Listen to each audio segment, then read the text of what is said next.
We're almost halfway through the year, and a lot of people are running on empty without fully realizing it. Grow Therapy helps you find care that's covered by insurance before burnout becomes the baseline. Whether it's your first time in therapy or your 50th, Grow makes it easier to find a therapist who fits you, not the other way around. They connect you with thousands of independent licensed therapists across the U.S., offering both virtual and in-person sessions, nights and weekends. You can search by what matters, like insurance, specialty, identity, or availability, and get started in as little as 2 days. And if something comes up, you can cancel up to 24 hours in advance at no cost. There are no subscriptions, no long-term commitments. You just pay per session. Grow helps you find therapy on your time. Whatever challenges you're facing, Grow Therapy is here to help. Grow accepts over 100 insurance plans, including Medicaid in some states. Sessions average about $21 with insurance, and some pay as little as $0 depending on their plan. Visit growtherapy.com/booknow to get started. That's growtherapy.com/booknow. growtherapy.com/booknow. Availability and coverage vary by state and insurance plan.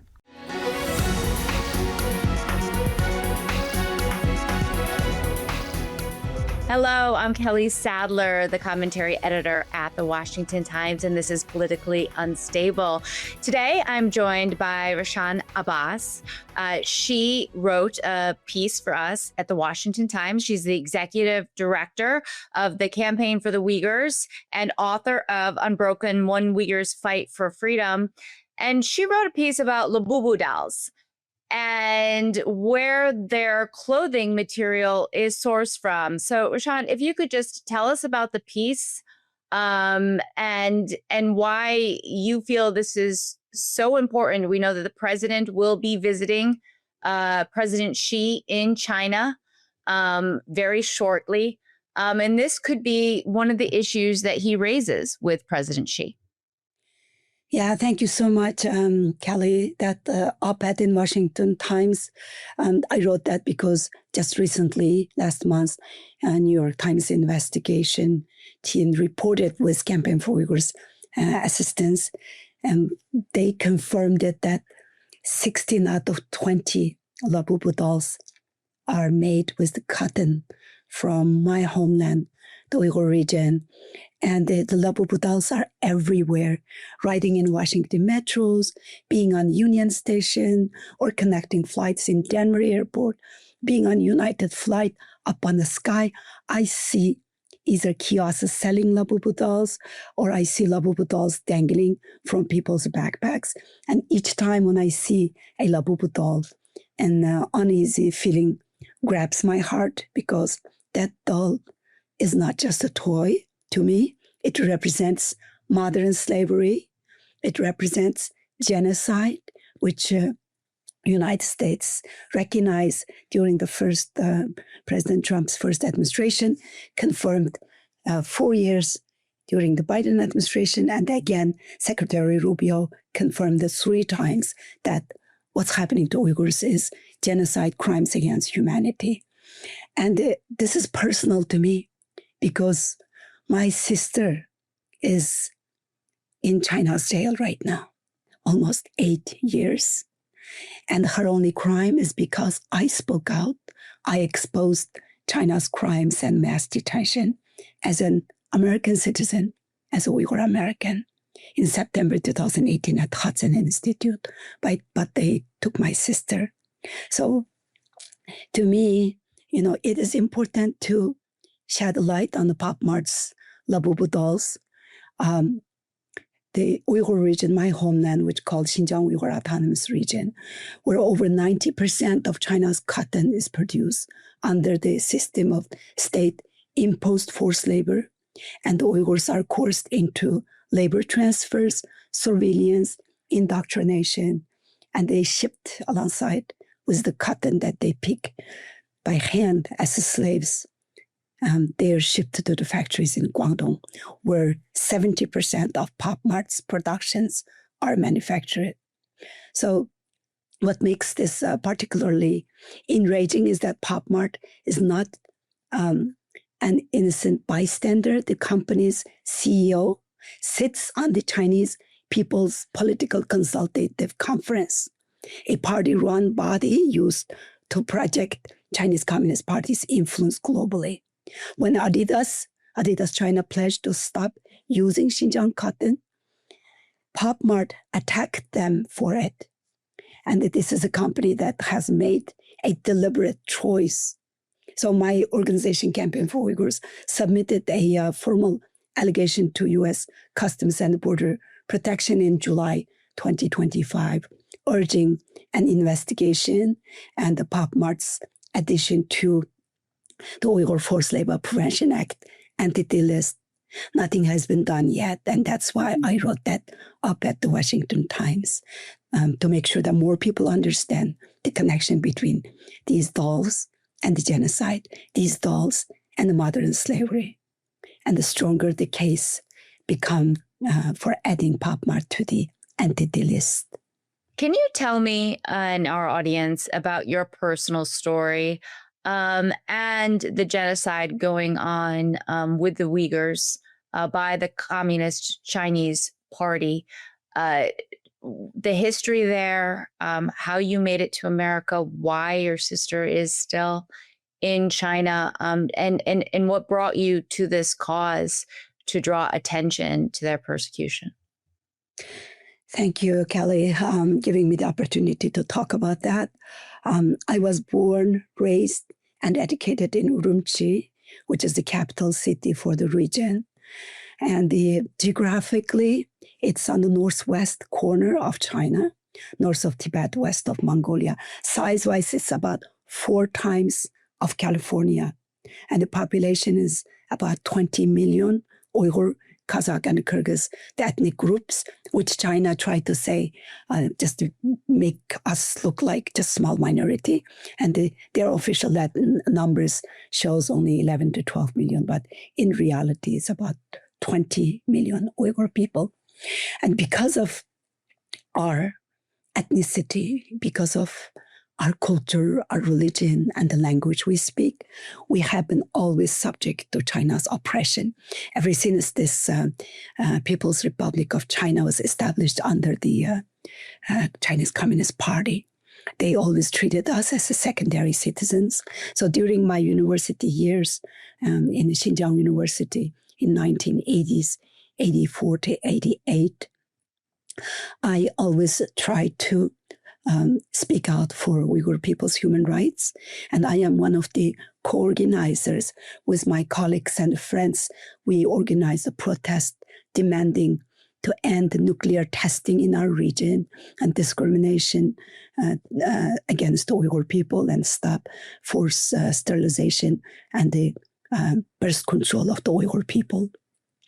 And because of that, I was facing retaliation by the Chinese Communist Party when I graduated. So I came to the United States in 1989 as a visiting scholar to Washington State University after graduating biology.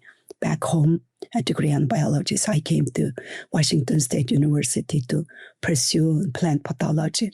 But I quietly advocated for my people, speak out, and met with lawmakers. My first meeting with American lawmaker was back in Washington State in the early 1990s with Congressman Sid Morrison. That's how I started my advocacy in the United States while I was building a life and raising a family. But this oppression escalated to genocide. Xi Jinping came to power, became a party secretary of China in 2012. And then he announced his signature projects for the global domination Belt and Road Initiative in 2013. And by 2014, his policy was, because the Belt and Road Initiative put my homeland as epicenter, because we sit in a large land with natural resources, petroleum, or natural gas, and the precious minerals, uranium, and rare earth materials. So his policy was eradicate the people, get rid of the people, and vacate the land for the Belt and Road Initiative. So basically, they allowed anyone who submit themselves completely to the Chinese Communist Party speak Chinese language and forget about their, forsake their identity or their heritage and the culture and religion. They allow them to live. Everyone else were subject to mass detention. First concentration camp was built in 2014. And then by 2016 and 17, we learned that about 3 million Uyghur people, innocent people, none of them charged with any crimes, 3 million people in the concentration camps. And we learned 24 members of my husband's family has vanished into the camps by the summer of 2017. My husband's entire family, my parents-in-laws, all of his siblings, their spouses, 14 of his nieces and nephews. About 1 million Uyghur children disappeared into the Chinese government state-run orphanages. So I talked about that. I was working full-time in a successful career in international business development world. But I just, in September 2018, I took 2 hours lunch. I went to Hudson Institute and I talked about China's genocide and the mass detention. Then my sister, Rushan Abbas, a retired medical doctor who spent her entire life caring for others, she disappeared. She's a mother, grandmother, and one of the kindest people I know. She has no political history, never involved with any kind of politics or activism in any kind. And her only crime is being my sister. And for me to speaking out, exercising my freedom of speech. And this is China's transnational repression. And that's how transnational repression looks like. It reaches across the oceans and the borders into the homes of the people who have done nothing wrong and uses them as weapons against those who dare to speak. And China's transnational repression now has a name, face, and a story. That is Dr. Rushan Abbas. And this is how transnational repression looks like. But China made a huge mistake when they took my sister. By holding my sister today, the Chinese government has not silenced me, but it has given me every reason to fight harder. And it has opened doors to platforms and audiences around the world that I would never have reached otherwise. And I'm speaking as a victim's sister. And I'm speaking with a name, face, that what China is doing with my personal connection to this China's atrocities. Sure. China wants to erase my voice, but they have only amplified it by taking my sister. Rushan, I'm so sorry about your sister, and you're so brave to be doing podcasts like this, to be continuing your advocacy and knowing the risks and the retaliation of the Chinese government. Can you talk to me about the concentration camps? What happens there? People are disappeared into them. Do they ever come out? And what type of work and what do they look like? Because I think when people here in the United States think and hear of concentration camps, they think of Nazi Germany with the Jews. But can you tell me kind of what that looks like in China? Yeah, thank you, Kelly. I have been speaking so much yesterday. I spoke all day and I'm losing my voice actually because it is so important to educate people. Just, as you mentioned, Kelly, the Nazis, Holocaust concentration camps, Soviet gulags during the communist times, that's exactly what I'm talking about. Double barbed wires. People are subject to torture, physical and mental, subject to indoctrination. They had to forsake their religion, their language, and everything about them. They're trying to transform the Uyghur people from one nation to the other. Basically, they are trying to transfer Uyghurs to Han Chinese. When this concentration camps were in the news at the beginning of 2018, 2019. The Chinese ambassador to United States, Cui Diankai, was asked by one of the reporters when he was asked, what are you doing in these, China calls them re-education camps. So the reporter asks, why are you holding those Uyghur people by the millions in the re-education camps? And he says, by re-educating those Uyghurs, we are trying to make them normal persons. Can you imagine, Kelly? Mm. Because of how we look, because what language we call our God, because of the language we speak, in the Chinese Communist Party's eyes, we are not even normal commodities. We have former camp victims bravely speaking out after they arrived into the free Western democratic countries. Like we have several in the United States, and we have several in Europe and in Turkey, in Central Asia. And they are describing the most horrific things happening in the camps. They are subject to sexual abuses, and they are facing starvations and overcrowded rooms. They have to take turns to lay down and sleep. And the most warning sign is Radio Free Asia Uyghur Service reported that crematorias are being built next to the concentration camps for a people doesn't practice cremation. The Uyghurs are Muslims. The Muslim people bury bodies, not cremate. That should be the warning sign, but the world is not watching. Uyghur women, not in the camps, but even outside of the camps, like ordinary Uyghur women, are subject to forced marriages to Han Chinese men, while Chinese government is giving these Chinese men money, housing, and the jobs to come and marry Uyghur women.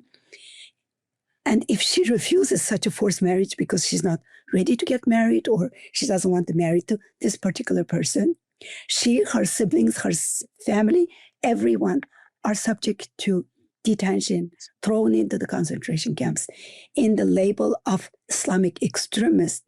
They don't want to marry non-Muslim Han Chinese. Mm-hmm. Chinese state media reported that 1.1 million Han Chinese cadres, mostly male, deployed into Uyghur homes, live inside of the Uyghur homes. Uyghur women are subject to sexual abuse inside of their own homes. And one more thing, Kelly. Uyghur women's bodies are being the battleground of this genocide with forced sterilization, forced abortions, and the Uyghur birth rate dropped down to 0% in some of the Uyghurs are mostly populated areas. And the Chinese embassy in the United States did not hide these genocidal policies. They publicly celebrated by tweeting, using the official Chinese embassy's official Twitter account, saying that Uyghur women are no longer baby-making machines. When something like this is happening, all these celebrities, all these advocates and activists and feminists, people who claim to defend gender equality and all this, different kind of social injustice. Where are they? Why do they not speak out for the Uyghur people? Where are the Hollywood celebrities? Where are the famous talk show hosts? When 14 tons of human hair, how many lives does that represent? Made it over the U.S. border, Customs and Border Patrol. We did not see that in breaking news. We did not see that in mainstream media being reported. I think part of the reason you haven't seen it reported and why Hollywood celebrities are not coming to your cause is because a lot of things are sourced from your region, like the cotton from the Labubu dolls. Yes. And to expose that would make a lot of people feel uncomfortable. Americans feel uncomfortable who've gone out and purchased such a doll or have gone out and made purchases, made in China and not knowing where the material was sourced from. Don't you think that this is one of the major reasons is this global economy that we have and that China is taking advantage of your region and its natural resources? Absolutely. You are right, Kelly. You described so eloquently. You are absolutely right.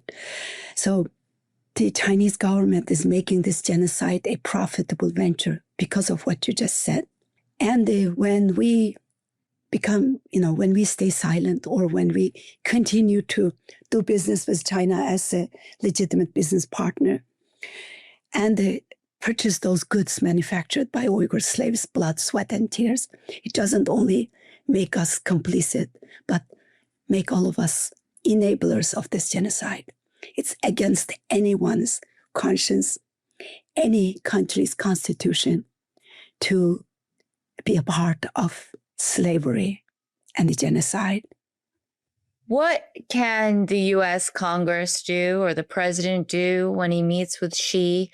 I know that there are bans from sourcing materials from the Uyghur region that, the U.S. has put in place, but there are, loopholes around that, like with these Labubu dolls. That are still being, cotton's still being sourced for the region. They're still being sold here in the United States. So this is a two-part question. One is, what can Congress do or the president do?